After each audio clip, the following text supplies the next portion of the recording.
रामायण भले ही प्रभु श्री राम की कहानी थी, लेकिन इसके साथ कई सारे किरदार भी जुड़े हैं, जिनमें रावण की भूमिका सबसे महत्वपूर्ण है, जिसके संहार के लिए उन्होंने जन्म लिया था। वैसे तो अपने जीवन के शुरुआती दिनों में रावण जैसा प्रकांड विद्वान तीनों लोकों में कोई नहीं था, लेकिन आगे चलकर अधर्म और अहंकार के प्रभाव में देवताओं से भी पूजनीय ब्राह्मण दैत्य में बदल गया। दशहरे के दिन प्रभु श्री राम ने राक्षस रावण का वध किया था। इसी कारण दशहरा का त्योहार बुराई पर अच्छाई की जीत के रूप में हर साल मनाया जाता है। हम केवल रामायण कथा के अनुसार ही रावण को समझते हैं, लेकिन रामायण के अलावा भी रावण की जीवन से कुछ ऐसे रहस्य जुड़े हुए हैं जिनके बारे में ज्यादातर लोगों को ज्ञात नहीं है। रावण लंका का राजा था, जिसने प्रभु श्री राम की पत्नी माता सीता का हरण किया था। रावण त्रिलोक विजेता था।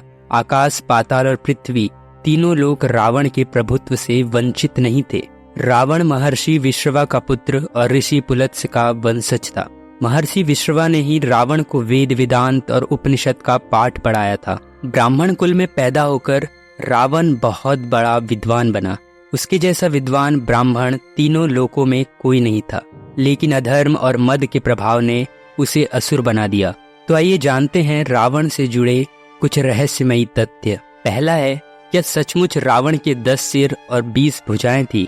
वैसे तो रावण को दशानन और दशग्रीव के नाम से जाना जाता है, जिसका मतलब 10 सिरों वाला होता है। लेकिन सोचिए, क्या यह संभव हो सकता है कि किसी इंसान के 10 सिर और 20 भुजाएं हों?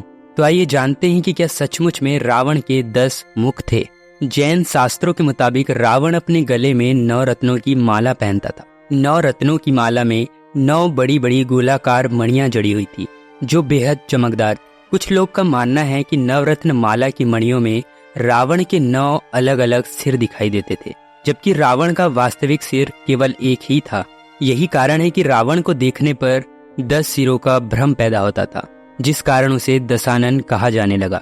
हालांकि कुछ विद्वानों का यह भी मानना है कि रावण मायावी शक्तियों का राजा था। उसे ऐसी ऐसी मायाएं आती थी जो देवताओं को भी भ्रमित कर देती है। इन्हीं मायाओं के बल पर रावण अपने 10 सिरों का भ्रम पैदा करता था और खुद को दशानन और 10 शीश कहलवाया करता था। जबकि कुछ विद्वान यह मानते हैं कि रावण को 4 वेदों और 6 दर्शनों का अद्भुत कंठस्थ ज्ञान था। इसी कारण उसे 10 कंठी कहकर संबोधित किया जाता था। इसीलिए कहा जाता है कि 10 कंठी नाम के तर्ज पर ही लोग रावण को दशानन कहकर पुकारने लगे। हालांकि श्री रामचरितमानस में यह साफ साफ लिखा है कि रावण के 10 सिर थे, इसीलिए उसे दशानन कहा जाता था। श्री रामचरितमानस में यह भी बताया गया है कि अश्विन मास के कृष्ण पक्ष की अमावस्या तिथि को रावण प्रभु श्री राम से युद्ध करने के लिए युद्ध स्थल में गया था, जिसके बाद अगले 10 दिनों तक प्रभु श्री राम ने अपने बाणों से एक एक करके रावण के 10 सिर धड़ से अलग कर दिए।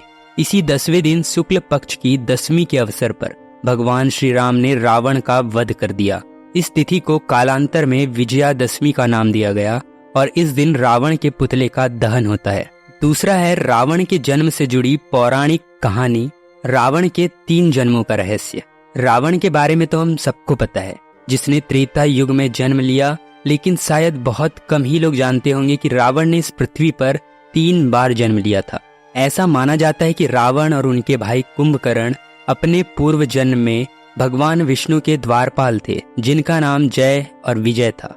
बताया जाता है कि एक बार सनक, सानंदन और संसद कुमार ऋषि भगवान विष्णु से भेंट करने स्वर्गलोक पहुंचे, लेकिन जय और विजय ने उन्हें भगवान विष्णु के विश्राम का हवाला देकर अंदर जाने से रोक दिया।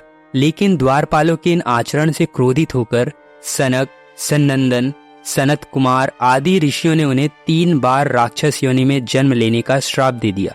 क्षमा याचना करने पर ऋषियों ने कहा, यदि राक्षस योनि में तुम्हारा वध भगवान विष्णु के हाथों होगा तो तुम दोनों इस श्राप से मुक्त हो जाओगे। रावण और कुंभकर्ण का पहला जन्म सतयुग में हुआ, जब दोनों भाई हिरण्याक्ष और हिरण्यकश्यप के रूप में पैदा हुए। हिरण्याक्ष के कारण पृथ्वी पाताल लोक में डूब गई थी, जिसे बचाने के लिए भगवान विष्णु ने वराह अवतार लिया और हिरण्याक्ष का वध किया, जबकि हिरण्यकश्यप का वध करने के लिए भगवान विष्णु ने नरसिंह अवतार लिया था। इन दोनों भाइयों का दूसरा जन्म रावण और कुंभकर्ण के रूप में हुआ, जो सर्वविदित है। कहा जाता है कि रावण और कुंभकर्ण का तीसरा जन्म द्वापर युग में हुआ था, जहां वह मथुरा नरेश कंस और शिशुपाल के रूप में पैदा हुए थे। इसी जन्म में भी भगवान विष्णु ने श्री कृष्ण का अवतार लिया और दोनों का वध किया। तत्पश्चात वह इस श्राप से मुक्त हो गए। तीसरा है, ब्रह्मा का वंशज था रावण। बहुत कम ही लोग जानते होंगे कि रावण ब्रह्मा जी के वंशजों में से एक है। रावण के पिता महर्षि विश्रवा और उनके काका महर्षि अगस्त्य दोनों ऋषि पुलस्त्य के बेटे थे। ऋषि पुलस्त्य को पौराणिक ग्रंथों में ब्रह्मा जी का मानस पुत्र माना जाता है, अतः रावण ब्रह्मा जी का ही एक वंशज था। चौथा, कुंभकर्ण विभीषण के अलावा कुबेर को भी माना जाता है रावण का भाई।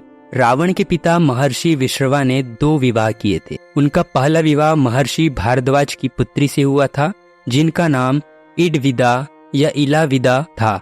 धन और लक्ष्मी के लोकपाल कुबेर का जन्म इन्हीं के गर्भ से हुआ था। कुबेर की माता इलाविदा को देव वर्णिनी के नाम से भी जाना जाता था, जबकि महर्षि विश्रवा की दूसरी पत्नी का नाम कैकसी था, जो राक्षसी ताड़का और राक्षस राज सुमाली की पुत्री थी। कैकसी के गर्भ से ही कुंभकर्ण, विभीषण और रावण का जन्म हुआ था। यानी कि रावण और कुबेर सौतेले भाई थे, जिनका जन्म पिता विश्रवा की 2 अलग अलग पत्नियों से हुआ था। पांचवा है, रावण ने प्रभु श्री राम की विजय के लिए कराया था यज्ञ। जब रामेश्वरम के तट पर पहुंचकर भगवान श्री राम ने अथाह सागर को देखा तो उनका मन विस्मय में पड़ गया। प्रभु श्री राम शिव की आराधना करने के लिए रामेश्वरम तट पर ही यज्ञ का आयोजन किया, ताकि लंका पर उनकी जीत सुनिश्चित हो सके। कहा जाता है कि प्रभु श्री राम ने यज्ञ करवाने के लिए रावण को आमंत्रण भेजा था। जब रावण को यह आमंत्रण मिला तो वह ब्राह्मण के नैतिक कर्तव्य के निर्वहन के कारण प्रभु श्री राम को मना नहीं कर सका, क्योंकि यह यज्ञ भगवान शिव को समर्पित था। इस कारण भी रावण मना नहीं कर सका। परिणाम स्वरूप रावण ने रामेश्वरम तट पर जाकर प्रभु श्री राम का यज्ञ अनुष्ठान करवाया था, जबकि यह यज्ञ अनुष्ठान रावण को पराजित करने के लिए ही किया जा रहा था। कहा जाता है कि जब यह यज्ञ अनुष्ठान पूरा हो गया तो प्रभु श्री राम ने रावण के चरण स्पर्श किए और उनसे विजयी होने का आशीर्वाद मांगा। इस पर रावण ने उन्हें तथास्तु कहकर आशीर्वाद दिया। छठवां, वीणा बजाने में हासिल थी महारत। रावण ने किया था वीणा का आविष्कार। पौराणिक कथाओं में बताया गया है कि रावण को वीणा बजाने में महारत हासिल थी। रावण एक सच्चा संगीत प्रेमी था और अपनी आध्यात्मिक शांति के लिए अक्सर वाद्य यंत्रों को बजाया करता था और संगीत भी सुना करता था।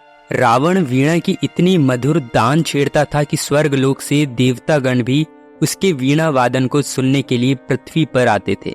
वीणा वादक के अलावा रावण एक आविष्कारक भी था। ऐसा माना जाता है कि वीणा का आविष्कार रावण द्वारा ही किया गया था। सातवां, काल विजयी था रावण। असुरी शक्ति के प्रभाव में रावण अपने मद और अहंकार में चूर था। तीनों लोकों में उसकी असुरी शक्तियों का प्रभुत्व था। देवता गण भी रावण से हमेशा भयभीत रहते थे। एक बार रावण ने यमलोक पर आक्रमण कर दिया और रावण तथा यमदेव के बीच घोर संग्राम हुआ। इस संग्राम के दौरान क्रोधित होकर यमदेव ने रावण के वध के लिए काल दंड हाथ में उठा लिया, लेकिन उसी समय ब्रह्मा जी वहां प्रकट हो गए और उन्होंने यमराज को अपने वरदान के बारे में बताया। ब्रह्मा जी की आज्ञा मानकर यमराज ने अपना काल दंड वापस ले लिया और रावण अपने आप को काल विजयी मानने लगा। आठवां, शनिदेव को बनाया था बंदी। वाल्मीकि रामायण, रामचरितमानस और राधे श्याम रामायण के अनुसार एक बार शनिदेव रावण के पास यह बताने आए थे कि उनकी कुदृष्टि रावण पर पड़ने वाली है, जिसके बाद 7.5 की शुरुआत हुई। 7.5 लगने की बात सुनते ही रावण क्रोध से लाल हो उठा और उसने तुरंत शनिदेव को अपना बंदी बना लिया और कहा कि पहले तुम्हें 7.5 भुगतनी पड़ेगी। बाद में जब हनुमान जी लंका आए और लंका दहन के दौरान उन्हें पता चला कि शनिदेव रावण द्वारा बंदी बनाए गए हैं, तो उन्होंने शनिदेव को आजाद कराया। इसके बदले में शनिदेव ने लंका दहन में हनुमान जी की मदद भी की। 9वां, ग्रह नक्षत्रों की स्थिति बदल देता था रावण। रावण चाहता था कि उसके कुल का पतन कभी न हो, इसीलिए वह ग्रह नक्षत्रों को भी अपनी स्थितियां बदलने के लिए मजबूर कर देता था। जन्म के पहले जब रावण का बेटा मेघनाद उसकी पत्नी मंदोदरी के गर्भ में था, तो रावण ने उसे अमर बनाने के लिए ग्रहों की स्थितियों को काबू में लाने की कोशिश की। सारे नक्षत्र इतने भयभीत हो गए कि वह रावण के दिए हुए आदेशों का पालन करने लगे और एक ही स्थिति में आ गए। लेकिन शनिदेव ने इस बात की गंभीरता समझते हुए रावण के आदेश के विपरीत जाकर अपनी स्थिति बदल दी। जिसके कारण रावण अपनी मनसा में असफल हो गया। 10वां, रावण ने की थी कई ग्रंथों की रचनाएं। रावण ने अपने जीवन काल में कई सारे ग्रंथों की रचनाएं की थी। आपने शिव तांडव स्तोत्र का पाठ तो सुना ही होगा। इसका रचिता कोई और नहीं बल्कि रावण ही था। शिव तांडव स्तोत्र के जरिए रावण ने भोलेनाथ को प्रसन्न करने के लिए उनकी स्तुति की थी। इसके अलावा रावण ने अरुण संहिता की भी रचना की थी, जिसे लाल किताब के नाम से जाना जाता है। इस किताब में मुख्य रूप से जन्म कुंडली और हस्तरेखा के बारे में जानकारियां दी गई है। आपको जानकर हैरानी होगी कि रावण ने ही रावण संहिता की रचना की थी, जिसे ज्योतिष विज्ञान और उससे जुड़ी जानकारियों का भंडार माना जाता है। 11वां है, महीने तक बलि के कांख में बंदी थे रावण। भले ही रावण बहुत शक्तिशाली था और तीनों लोकों पर विजयी माना जाता था, लेकिन रावण को भी कई राजाओं ने पराजित किया था। रामायण के अनुसार किष्किंधा के राजा बाली ने 6 महीने तक रावण को अपनी कांख में दबाकर रखा था। हालांकि रावण ने अपनी कुटिल बुद्धि का इस्तेमाल करके बाद में किष्किंधा नरेश बाली को अपना मित्र बना लिया था। 12वां है, सहस्त्रार्जुन ने बख्श दिए थे प्राण। पौराणिक कथाओं में बताया गया है कि माहिष्मतीपुरी के राजा सहस्त्रार्जुन ने युद्ध के दौरान रावण को बंदी बना लिया था। माहिष्मतीपुरी बहुत सुंदर और आकर्षक नगरी थी, जहां राजा सहस्त्रार्जुन राज करते थे। इस नगरी पर अधिकार जमाने के लिए रावण ने आक्रमण कर दिया था, लेकिन युद्ध के दौरान सहस्त्रार्जुन ने बड़ी आसानी से रावण को हरा दिया और बंदी बना लिया। सहस्त्रार्जुन चाहता तो रावण को जान से भी मार सकता था, लेकिन वह क्षत्रिय कुल से था जो महर्षि पुलस्त्य की पूजा करते थे। अगर वह रावण की हत्या कर देता तो उसे ब्रह्म हत्या का पाप लग जाता। और दूसरा, अपने कुल गुरु पुलस्त्य का वंशज होने के कारण उसने रावण को छोड़ दिया। 13वां, श्राप के कारण रावण ने सीता माता से कभी नहीं की जबरदस्ती। रावण इतना बलशाली था, फिर भी वह जबरन सीता जी को अपनी पत्नी बनाने के लिए मजबूर नहीं कर सका। दरअसल रावण को नल कुबेर की प्रेयसी ने यह श्राप दिया था कि वह अगर किसी स्त्री की इच्छा के विरुद्ध उसे छूने का प्रयास करेगा तो उसके सिर के 7 टुकड़े हो जाएंगे। रावण ने उस अप्सरा को अपनी असुरी प्रवृत्ति का शिकार बनाया था, जिस पर क्रोधित होकर उसने रावण को श्राप दिया था। यही कारण था कि रावण हमेशा विनम्र होकर सीता माता को मनाने की कोशिश करता था। हालांकि कई बार वह क्रोध में भी आ जाता था, लेकिन श्राप के कारण उसने सीता जी से कभी जबरदस्ती नहीं की। तो बस यहीं तक था आज का वीडियो। मिलते हैं एक और नए वीडियो के साथ, तब तक के लिए बी सेफ। जय हिंद, धन्यवाद।